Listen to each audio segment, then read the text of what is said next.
gentlemen, I'd like to take this opportunity to introduce you to Rosie Turner and Dia Williams. They're going to do an interpretation of the Wabash Cannonball, and I want you to watch the choreography. This is their own idea. Let's go. Wabash Cannonball. What is that?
If you don't eat a little Wheaties, you know, I mean, it might help.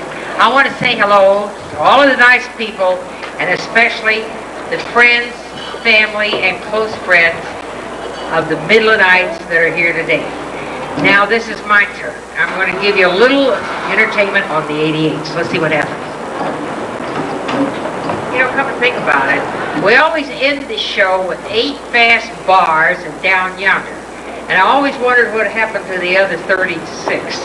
Never could find it. Last night I decided we were going to start out that way. I'll play the last part of the song first.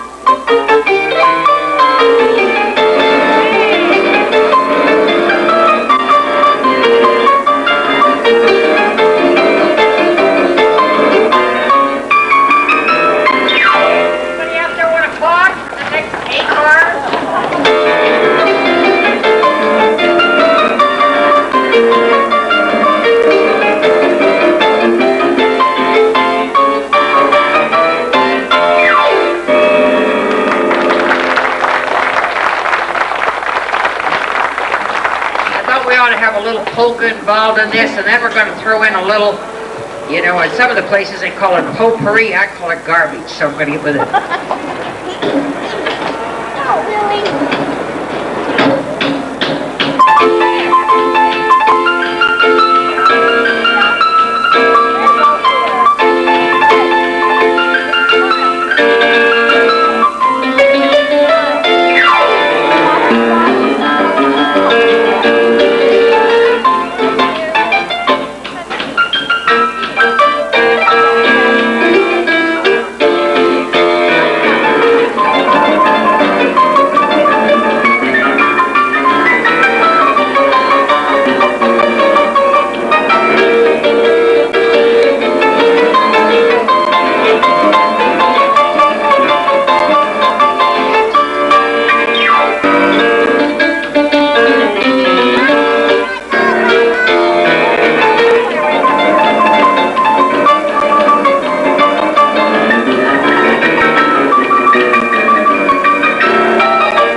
the gold. You know the gold's gone down on the market, so that's why I've got it on. But you can tell what happened underneath.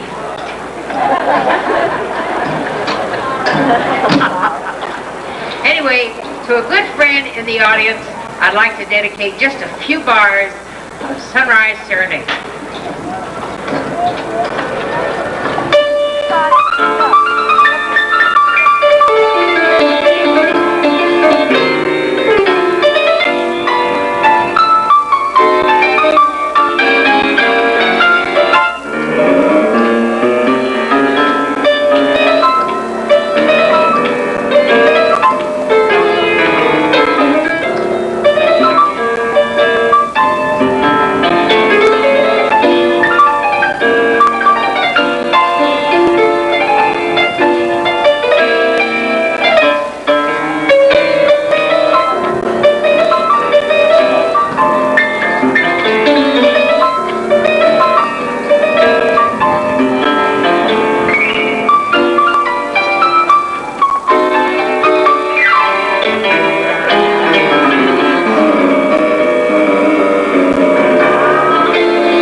Back with us again, and guess what it's going to be? A little food on the table. Let us go. All right. Let's hear it.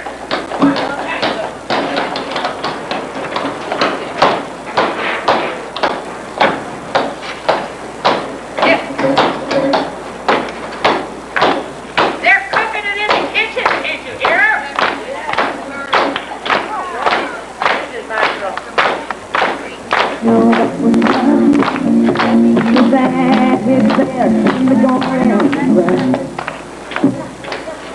Burn the first cherry. All the way, all the way. All right. Now we're going to do it one more time.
No matter where you go, you know, you gotta stay.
here looking at the lady over here that made this all possible. May I have your attention, Susan Hitchcock? Susie. What? Would you like to come up here and take a little bow with us? We're so happy you let us get the Midland. Come on up here. She was the one that did it all, folks. Let's give her a big hand. Come on.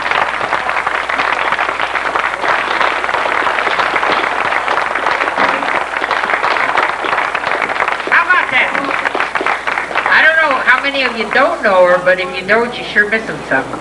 Thank you for coming. You've been absolute delight and thoroughly enjoyed. We wanted to hear those kind words. Would you care to join us in a couple of little numbers up here a little later in the day? All right, a little later in the day. What time? Somewhere around 2:30. I'll have to get up my nerve. She'll be getting up her nerve by 2:30. Everybody's got to be back here for that last show because you're going to see All Susie right, I'll Nancy. walk. You got it. You got it. How about that? And now, ladies and gentlemen, a lot of people want to know how the Golden Nuggets not only got its name, but how they got together. We got the name because we're all a member of the AARP, let's face it. We're not a minority.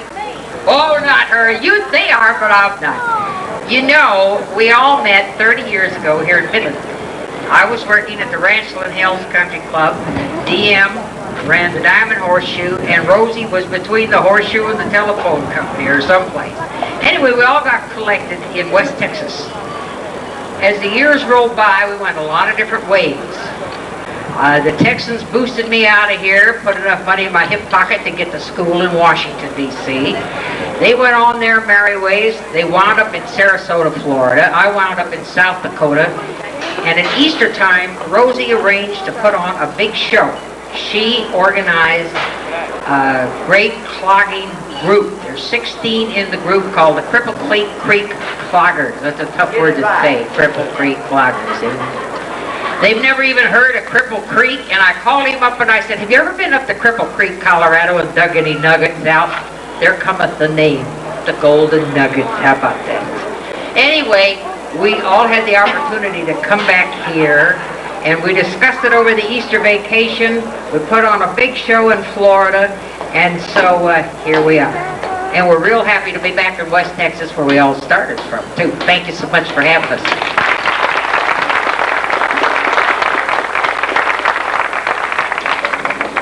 This next number is entitled, is it Ragged or Rugged?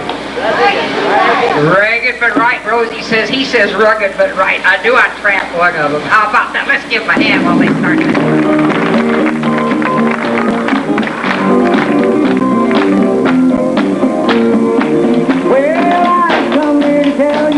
I'm ragged, but I'm right. I'm a tramp and a rounder, and I stay out late at night. A porterhouse steak, 3 times a day for the board. That's more than any rounder in this old town can afford. Well, the big electric fan keeps me cool while I sleep. Little baby girl play around at his feet. I'm a rounder, I'm a gambler, and I need a line. I tell you folks, I'm ragged, but I'm right.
going to go collapse while I take over for a little while. How about it?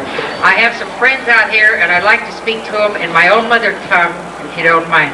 Buenos días, señoras y caballeros. Tengo mucho gusto para verlas aquí. If you don't know what I said, you better go home and get your book out. I said hello. Now we're going to have a little bit of music that I learned a long time ago entitled 12th Street Rag. Maybe you'd rather hear me play some long hair this afternoon. You want to get real heavy, Wagnerian, you know, some of this stuff, or stick with 12th Street Rag. Whatever. Yeah, that's what I thought.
this town has a logo for this centennial.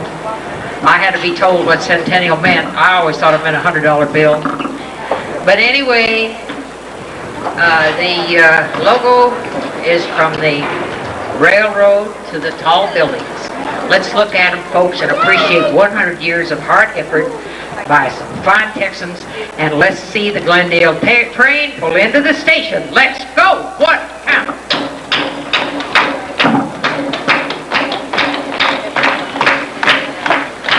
Get it off the spur line and let's finish it moving.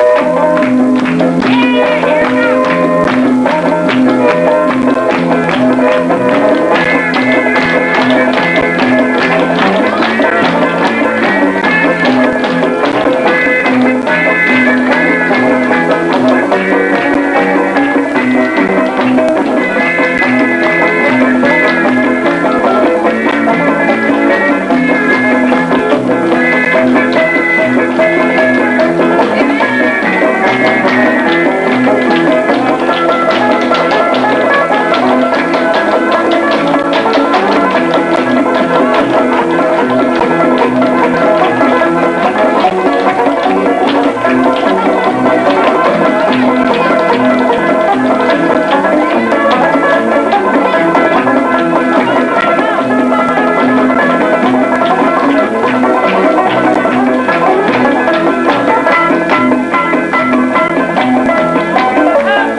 About 5 minutes after the show's over for the rest of the day.